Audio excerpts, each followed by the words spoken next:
Shalom, family and friends. In this lesson, we're going to look at Acts chapter 2 and Romans chapter 10. Here we read, "And it shall come to pass that whosoever shall call on the name of the Lord shall be saved." What is the name of the Lord? And what does it mean to call on the name of the Lord?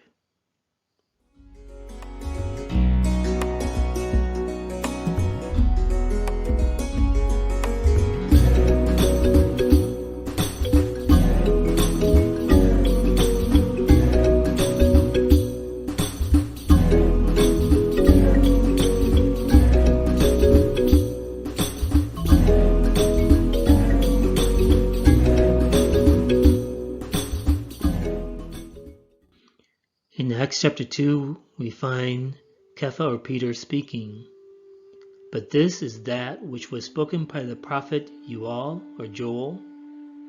And it shall come to pass in the last days, says Elohim, I will pour out my ruach or my spirit upon all flesh, and your sons and your daughters shall prophesy, and your young men shall see visions, and your old men shall dream dreams.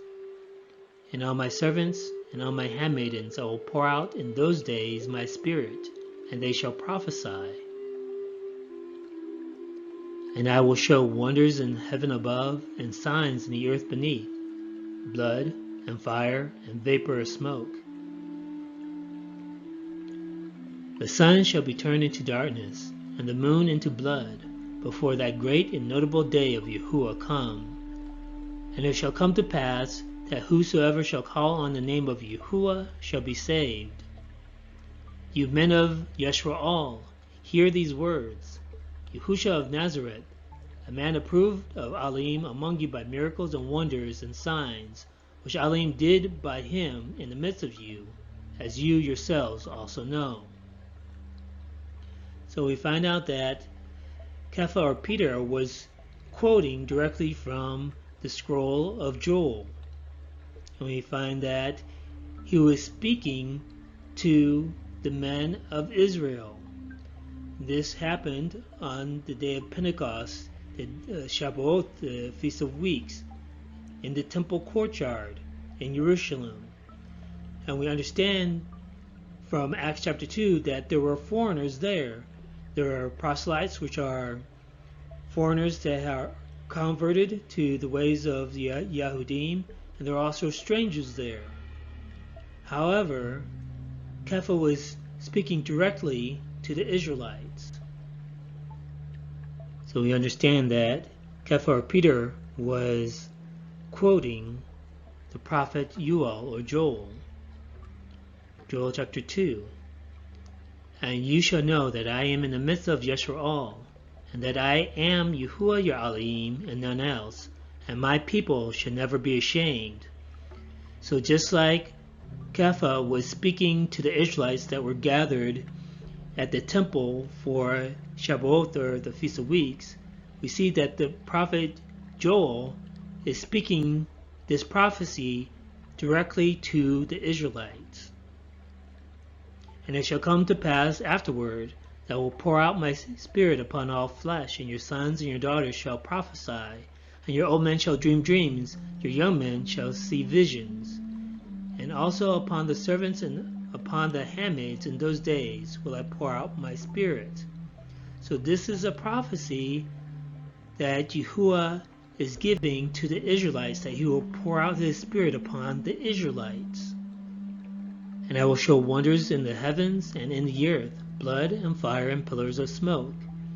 The sun shall be turned into darkness, and the moon into blood, before the great and the terrible day of Yahuwah come. And it shall come to pass that whosoever shall call on the name of Yahuwah shall be delivered. For in Mount Zion and in Jerusalem shall be deliverance, as Yahuwah has said, and in the remnant whom Yahuwah shall call." So the whosoever shall call on the name, the whosoever is speaking to whosoever among the Israelites. And again we see in Mount Zion and Jerusalem shall be deliverance. The remnant, remnant of whom? The remnant of Israel. Now let's look at the letter of Shaul or Paul to the Israelites in Rome. Romans chapter 10. That if ye shall confess with your mouth Adonai Yahusha or Rabbi Yahusha, and shall believe in your heart that Elohim has raised him from the dead, ye shall be saved. For with the heart man believes unto righteousness, and with the mouth confession is made unto salvation. For the scripture says, whosoever believes on him shall not be ashamed. For there is no difference between the Yehudi or Judean and the Greek. For the same Adonai over all is rich unto all that call upon him. For whosoever shall call upon the name of Yahuwah shall be saved. So let's go back and review. Verse 9. That if you shall confess with your mouth the Adon or Rabbi Yahusha, and shall believe in your heart that Elohim has raised him from the dead, you shall be saved. Mattiyahu or Matthew chapter 10. Whosoever therefore shall confess me before men, him will I confess before my Father which is in heaven. But whosoever shall deny me before men, him also I will deny before my Father which is in heaven. Verse 10. For with the heart man believes unto righteousness, and with the mouth confession is made unto salvation. So we have to understand that it's not just words, not like in Christian church where you say some magic prayer and then you're saved. No, this is not what Shaul is saying. Let's go to Yeshayahu or Isaiah chapter 29, which is also quoted by Yehusha in Mattiyahu chapter 15.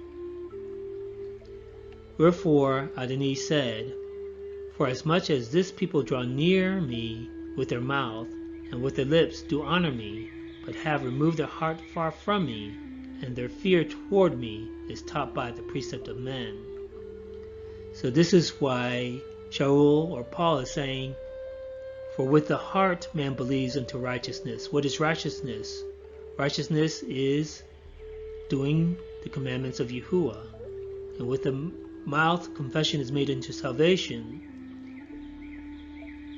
Without a righteous heart, the confession of the mouth is vain and useless. Matthew chapter 7.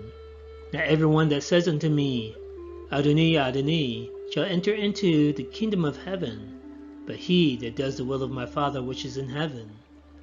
Many will say to me in that day, Adonai, Adonai, have we not prophesied in your name, and in your name have cast out devils, and in your name done many wonderful works? And then will I profess unto them, I never knew you.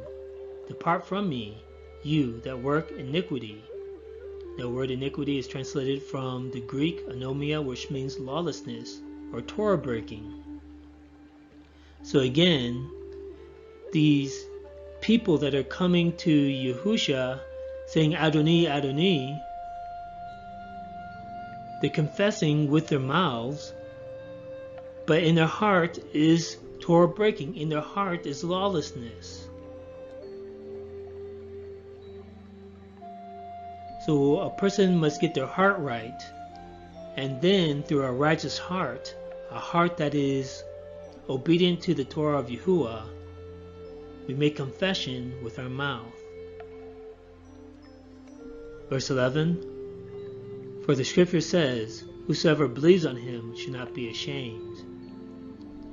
So when we read this quote from Yeshayahu or Isaiah chapter 28 in the KJV, which is translated from the Masoretic text, we don't really find that exact same translation.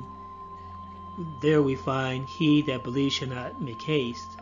But when we look at the Septuagint, which is an older translation of the Tanakh, we read, therefore, thus says Yahuwah, even the Adonai, behold, I lay for the foundations of Zion a costly stone, a choice, a cornerstone, a precious stone for its foundation, and he that believes on him shall by no means be ashamed.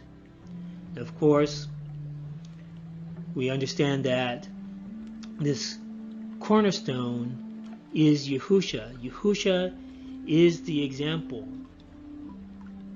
The cornerstone sets the alignment of the building. The example of the life of Yahusha sets the example for the believer. As it says, if we believe him, we should walk as he walked. And of course, in him was no sin. Sin is breaking of the Torah. So Yahusha did not break the Torah. And if he is the example, we should ought to live lives the same as he lived his life. A life that is obedient to the Torah of Yahuwah. Verse 12. For there is no difference between the Yehudi or Judean and the Greek. For the same Adonai over all is rich unto all that call upon him. So let's see what Shaul or Paul was actually talking about. Ezekiel or Ezekiel chapter 37. Say unto them, thus says Adonai Yahuwah, behold, I will take the stick of Yusuf, which is in the hand of Ephraim, and the tribes of Yeshurun his fellows, and will put them with him, even with the stick of Yehudah, and make them one stick, and they shall be one in mine hand. And I will make them one nation in the land upon the mountains of Yeshurun, and one king shall be king over them all. And they shall be no more two nations, neither shall they be divided into two kingdoms any more at all. And Dawood my servant shall be king over them, and they all shall have one shepherd, and they shall also walk in my judgments and observe my statutes and do them. So when we look at this term, Jew and Greek, of course, according to Christian theology, this is talking about the Israelite and the foreigner. But this is not what Shaul was speaking about. First of all, Jew or Judean only speaks about half of the nation. We understand that the nation of Yeshurun was split into two kingdoms. You have the house of Yeshurun and the house of Yehudah or Judah. The house of Yeshurun went into exile among the Gentiles. Even from the days of Moshe or Moses, according to the Torah, there is one Torah for the native born and for the foreigner. And we find out throughout the Tanakh and even into the so-called New Testament that there are proselytes. A proselyte is a foreigner that converts to the ways of the Torah. So to get a better grounding of what Shaul is talking about, we need to look at the history between the so-called Old Testament and the New Testament. 2 Maccabee chapter 4. But after the death of Seleucus, then Antiochus called Epiphanes took the kingdom. Jason the brother of Hunyu labored underhand to be high priest, which when the king had granted, and he had gotten into his hand the rule, he forthwith brought his own nation to Greekish fashion. So this is talking about the Judean called Jason, who worked underhandedly to get the high priesthood. He brought the corruption of Greek culture to the Judeans, the house of Judah. For he built gladly a place of exercise under the tower itself, and brought the chief young men under his subjection, and made them wear a hat. Now such was the height of Greek fashions, and increase of heathenish manners, through the exceeding profaneness of Jason, that unrighteous wretch, and no high priest, not setting by the honors of their fathers, but liking the esteem of the Grecians blessed of all. So we see that among the unrighteous Judeans, the unrighteous Yahudim, there was a popularity of Greek culture. When we look at history, the Maccabees were actually eventually able to free Judea from the grip of the Greeks and return to their own Hebraic culture. However, understand that by this time, the northern kingdom of the house of Israel was already in exile among the Gentiles. They never received their independence and returned back to their Hebraic culture. They continued to be scattered among the Gentiles and raised according to the culture of the foreigners. 2 Maccabees chapter 6. Not long after this, the king sent an old man of Athens to compel the Yahudim to depart from the laws of their fathers and not to live after the laws of Elohim. Verse 6. Neither was it lawful for a man to keep Sabbath days or ancient fasts, or to profess himself at all to be a Yehudi or a Judean. So we see that under the rule of Antiochus Epiphanes, it was illegal for a Yehudi to declare his nationality, but they all had to declare themselves to be Greeks. And again, eventually the Maccabees and the people of Judea were able to win their independence and return back to their own culture and nationality. However, again, the house of Israel that was in dispersion and exile among the Gentiles, they were never granted their independence. They were never reconciled to their own nationality. So, for example, look at the diaspora of Israel today, where we have been scattered through the slave trade and through other means to the four corners of the world. For us that were born in the United States of America, there is no Israelite passport. There is no nation that will recognize us as Israelites. So we go to any country or to go to any government and call ourselves Israelites, who will recognize that? It is not legally recognized. If we go to get a passport, if we go to get any kind of documentation, on that documentation it will declare us to be citizens of the United States of America.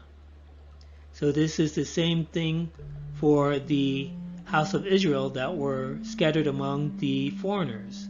That's why Shaul talks about the Yehudi, the Judean, and the Greek.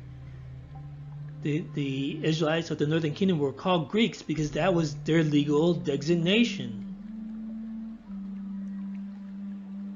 They were not legally recognized as being Israelites. Verse 13. For whosoever shall call upon the name of Yahuwah shall be saved. And again, that is being quoted from Joel chapter 2.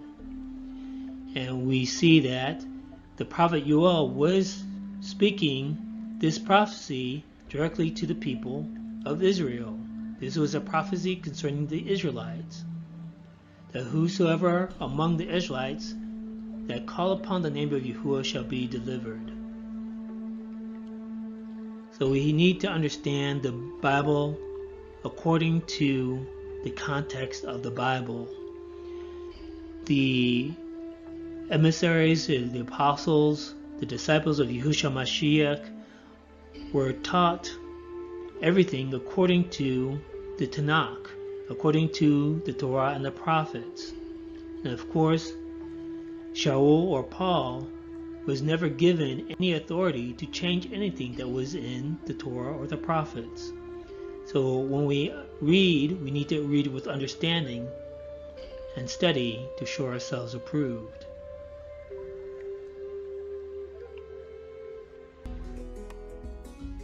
Fear Elohim and keep his commandments, for this is the whole duty of man. Bind up the testimony, seal the Torah among my disciples.